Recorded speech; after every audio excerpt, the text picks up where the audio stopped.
Il n'y a eu qu'une seule voix cet après-midi devant la presse. Les membres de l'association des victimes et familles de victimes d'anesthésie ont vécu ces 24 dernières heures dans l'angoisse et désormais l'incompréhension. Nous sommes profondément choqués de cette décision. Compte tenu des charges qui pèsent aujourd'hui contre lui, il est inconcevable pour nous qu'il reste libre. L'association, qui regroupe à ce jour 24 victimes, se félicite de la décision du procureur de faire appel du maintien en liberté du docteur Péchier. On ne considère pas que sa liberté laisse entendre son innocence.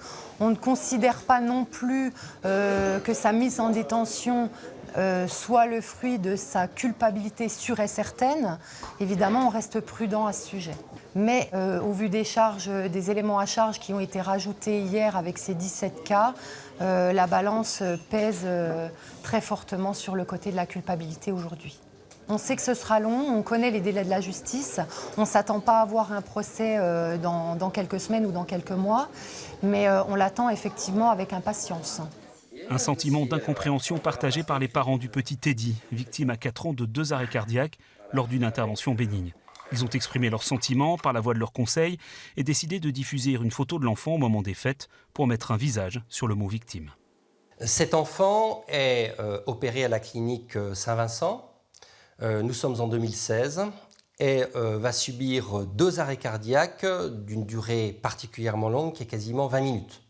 Cette photo a été prise alors qu'il est toujours dans le coma et l'équipe médicale est dans l'incapacité, et c'est bien naturel et normal, de dire si cet enfant va se réveiller.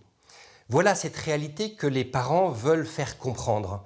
Et voilà la raison pour laquelle elle est aujourd'hui présentée.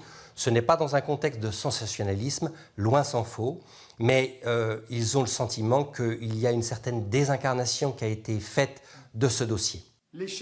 Ce matin, le procureur de la République a confirmé avoir interjeté appel de cette décision de maintien en liberté du docteur Péchier.